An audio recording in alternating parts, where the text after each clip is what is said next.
So I saw Hellraiser a few weeks ago when it first came out, and I just couldn't work myself up to review it.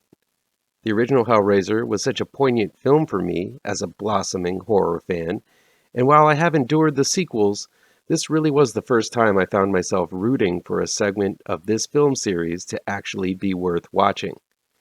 And it was, sort of. Allow me to explain.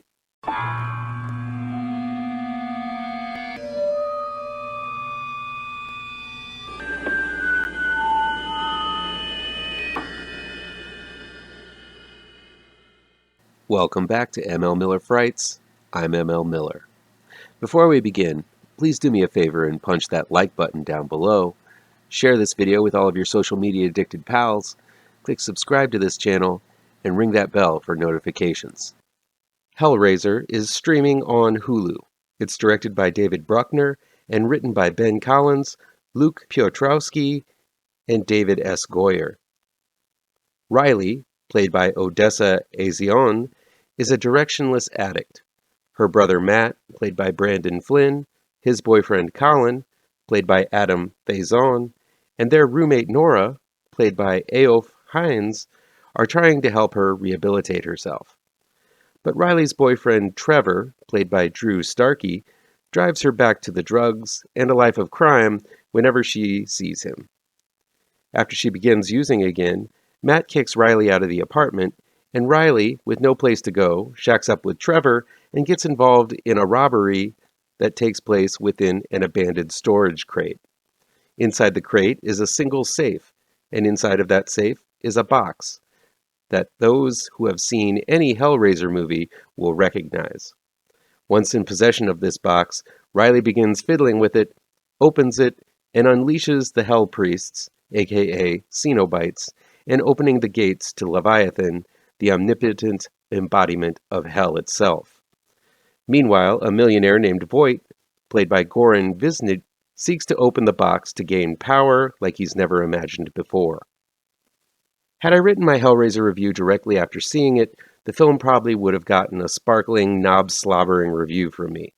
I'd seen The Night House, David Bruckner's previous film, that was originally supposed to be a Hellraiser script. And that's what really had me jazzed for what the filmmaker would bring to a straightforward Hellraiser adaptation. But now that I have some distance from the film, I see its faults, but still want to recognize it for what it is. Finally, a well-made Hellraiser film. It's not the best. You can't top the original and major parts of Hellbound, but Hellraiser 2022 does do quite a lot right. I loved it that Bruckner took his time developing the story for a new generation. He didn't just assume everyone would have seen the original and the 1,000,001 iterations of the original short story by Clive Barker from comics, figures, and film sequels. He introduces us to real characters with real problems and then tosses in the Hellraiser lore, allowing the viewer to understand the rules of the box, the Cenobites, and Leviathan in small, digestible chunks. It feels Bruckner has put a lot of thought into how Barker crafted the original and wanted to follow that attention to character first in this story. He also brought a lot of the lore from other media to this film, really personalizing each character's desire to open the box and matching that to a specific configuration of the puzzle. That's some deep lore, and having digested all things Hellraiser in all media, that type of attention to detail not only opens up the series for much more story potential, but also impressed this Uber fan greatly. I also like the added aspect of bleeding on the box and how that signs a pact with it, the blood being a major component in the original in order for desires and wishes to be granted. Hellraiser 2022 oversimplifies this concept, but still doesn't ignore it altogether. I love the designs of the new Cenobites. While much has been said about the new Pinhead, I have to say, while Jamie Clayton did a fine job, the Cenobites weren't on screen enough for me to form an opinion for or against their performances. That's not a complaint, though, because if you look back at those first two movies, the Cenobites are not in the film very much at all either. If there's a complaint about the Cenobites, it's not about the casting. It would be about the poor lighting and lack of attention to detail for each of their twisted forms. You see, in the 80s and 90s, they were a time of true artistic craftsmanship in horror. The entire momentum of the film would stop and the camera would linger on the latest gore effect or monster makeup by Tom Savini or KNBFX or Screaming Mad George or John Carl Buechler. The list goes on of superstar makeup artists who really made monster making an art form. And the movies knew the horror audience loved it by slowing the cuts down and giving a somewhat clear shot of the effects for the fans. Unfortunately, Hellraiser 2022 doesn't really do that. There are hints at weirdness going on. I think I understood the concept of the asphyx, with its lungs stretched out of its back and over its head, causing it to wheeze and hardly breathe. I really had no clue what was going on with the gasp or the weeper, but I dug what I could see of their designs. The mask was a cool design for what I saw of him, and the mother was barely in the whole damn movie. And it was nice to see a new, more feral version of the Chatterer. But while Barker paraded out his Cenobites for all to see, proudly displaying their highly detailed garbs and wounds in bright lights, Bruckner chose not to linger and only give the audience glimpses of the Hell Priest's horrors. As a horror and Hellraiser fan, I was disappointed. One of the things I think Bruckner and his team of writers got wrong is that there really isn't supposed to be that many innocents in a Hellraiser movie. The term good guy really has no place in this world. And while the original and the first sequel had a pair of final girls in Christy Cotton and the autistic Tiffany, the rest of the people around them were awful examples of human beings.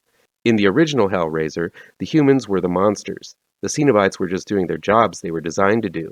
In Hellraiser 2022, the Cenobites definitely are the monsters here, with Riley and her friends only being guilty of being slackers and hipsters. Unfortunately, even though I think she was a good actress, I found Odessa Azion's Riley to be annoying and frustratingly spoiled. She's an addict and a whiner, but not a sinner. And while these aren't ultimate sins, they did hinder me from really getting into her character. The same goes for her poorly developed friends, who were there to represent groups rather than play a part in the story. None of them were really bad people, but none of them had the complex layering of evil that you see in most Clive Barker films.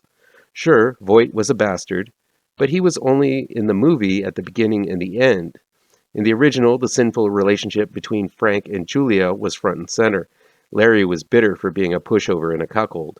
Even Christy, while the most innocent, seemed to have a dark side. I wish Bruckner would have had the guts to make the protagonists monstrous, as it has always been an integral part of Barker lore.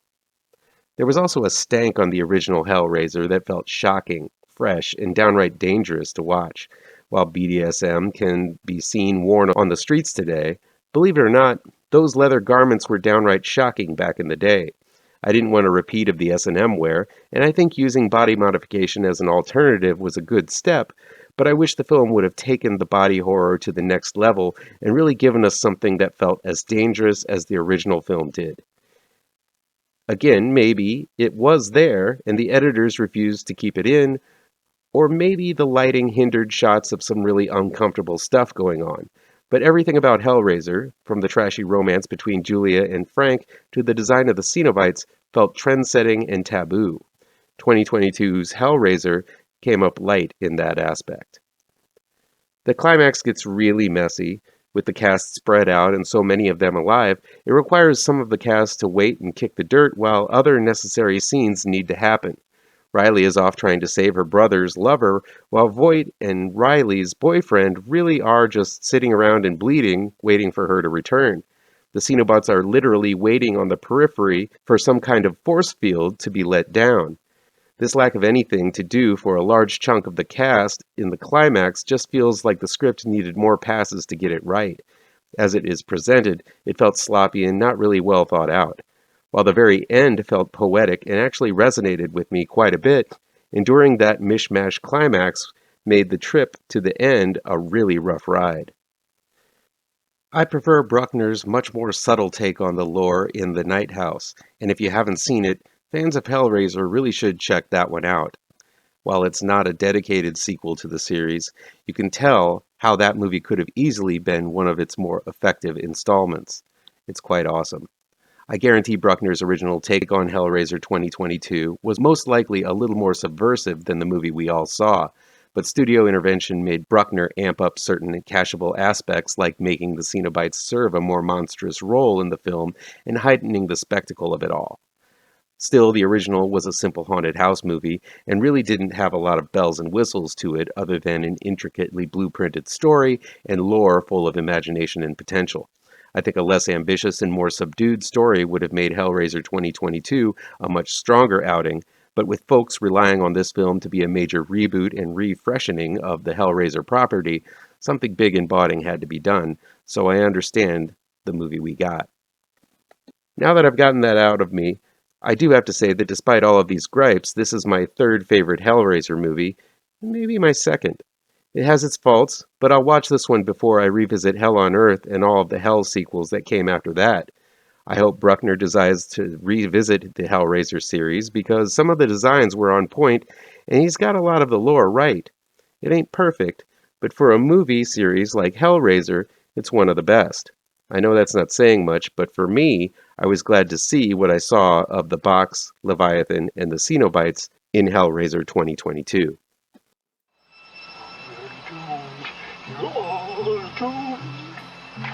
You're doomed to live the life you're meant to be, stuck inside